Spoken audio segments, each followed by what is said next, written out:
watching the rhyme, reading comics, toys are hella sick, hella whacking it, taking bad hits, taking bad shits,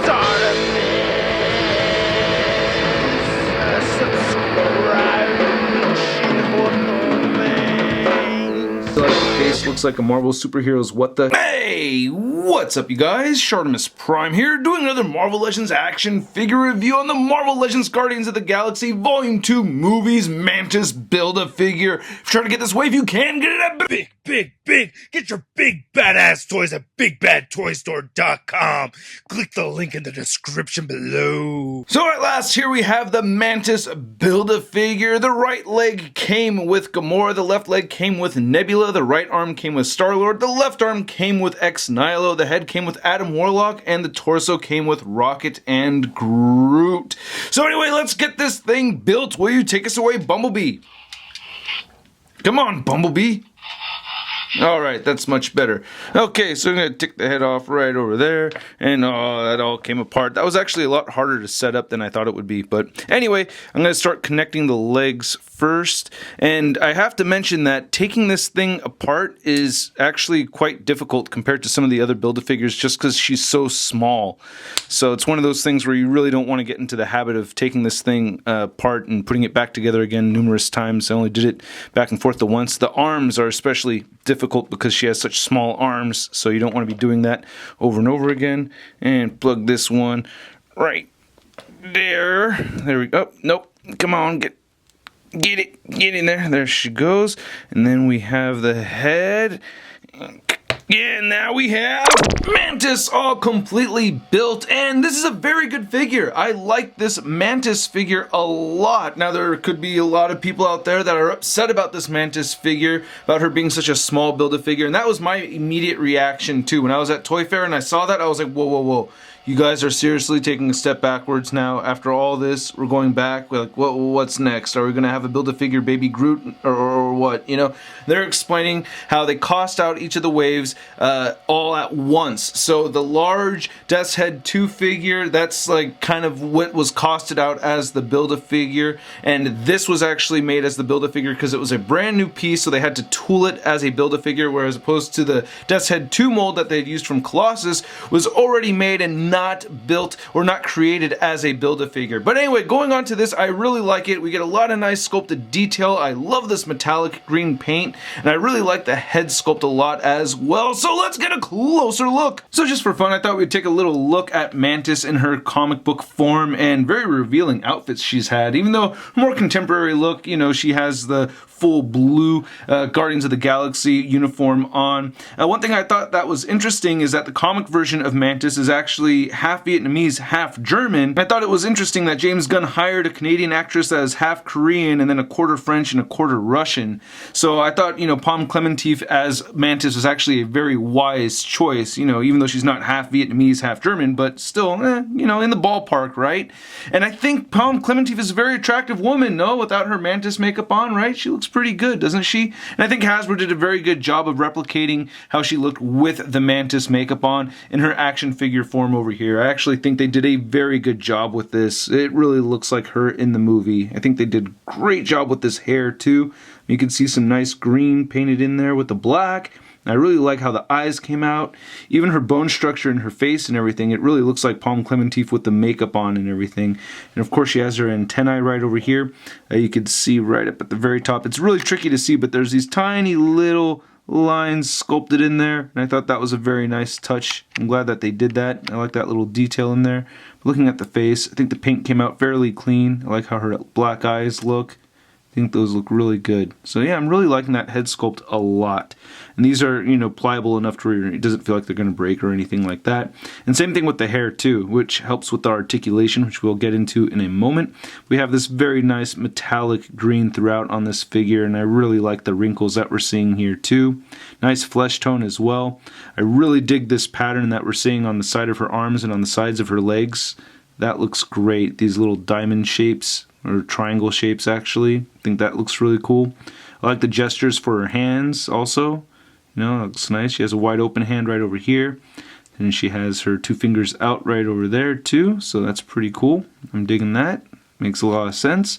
I like how the torso looks. It did come with this little scuffage right over there, which bothers me a little bit, but not the worst thing in the world. You can see a little bit of the paint didn't go all the way through right there, but fairly minor. And then looking on the back, you can see the same deal where the paint didn't go all the way through, and some of those deep seams right there, deep creases in the sculpt. We have some fairly decent line work though right here on her back. It looks pretty good, and I really like this whole thing right here. And it does really remind me of the comic version, because she has all those little dangly stringy thingies and stuff in her outfit, and this kind of mimics that some, so I think that's great. I really like the texturing right here. That's really cool. I like that a lot. Very well done, Hasbro. I dig that. I like the legs on here. Again, we get these triangles going all the way down her legs. Very good. Liking that. All the way down to the boot. We get some nice wrinkles on the inside. Looks really good.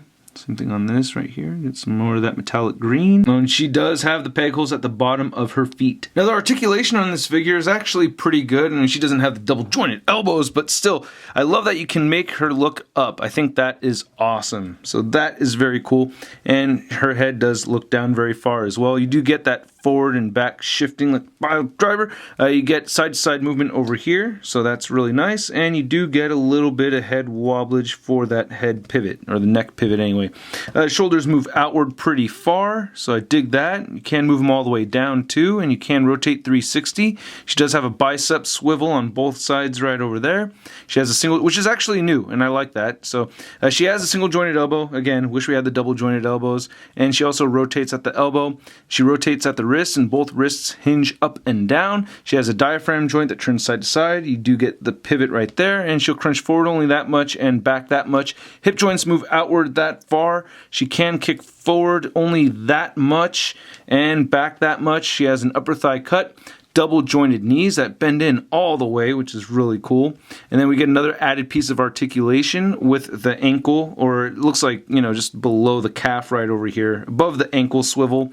Then her ankles do move down, they move up, and she does have ankle pivot. So yeah, with this being a brand new mold, they did give us some added articulation, yet we still don't have the double jointed elbows. Now measuring out this Mantis figure, you can see that she is standing just under 6.5 inches tall. And then comparing Mantis to some other Guardians of the Galaxy Volume 2 movie figures from the previous wave, we have the Angry Drax, Star-Lord, and Yondu. And here's Mantis in the middle amongst all the other figures from this wave, and I don't think this is Hasbro's best work. This is just not one of my favorite waves from Hasbro, but not the worst, you know? I thought the Dormammu Build-A-Figure Doctor Strange movie wave, you know, wasn't as good as this wave. I still prefer this wave than that one, but yeah, just not my favorite work from Hasbro.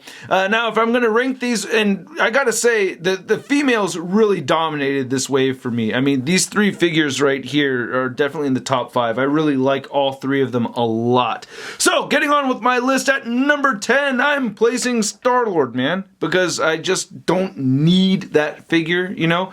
I like the updated version of it, but I'm just not a huge fan of the head sculpt and the scarf look, and I don't know, that's, out of all of them, that's the one I could deal with not having the most out of all of them. Next would be Ex Nihilo, because I just didn't really like Hickman's writing on that, and I'm not a huge fan of the character, even though I do think it's a fairly good figure. I think the gold came out really good on it. I think Hasbro did a good job on the figure itself. It's just that the character itself I'm not too pleased with. Next would be Adam Warlock / Magus, and I'm going to make it my Magus figure because that's how I'm going to have him displayed on the shelf. I just didn't need an extra Adam Warlock, especially with the attire that I'm not the biggest fan of. So yeah, that's odd.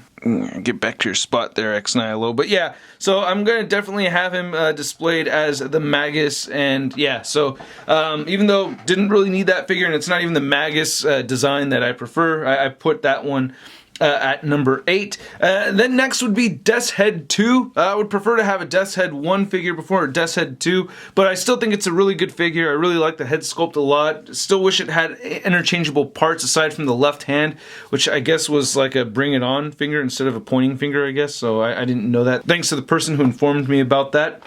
Next would be Mantis. I really like the Mantis figure a lot, but not as much as the Nebula or the Gamora figures, but I still really do like it.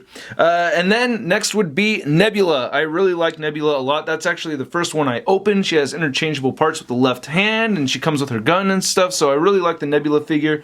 And then I'm giving the number 2 spot to Rocket and Little Groot. I'm so happy to have a much better Rocket figure. I really didn't like the first one.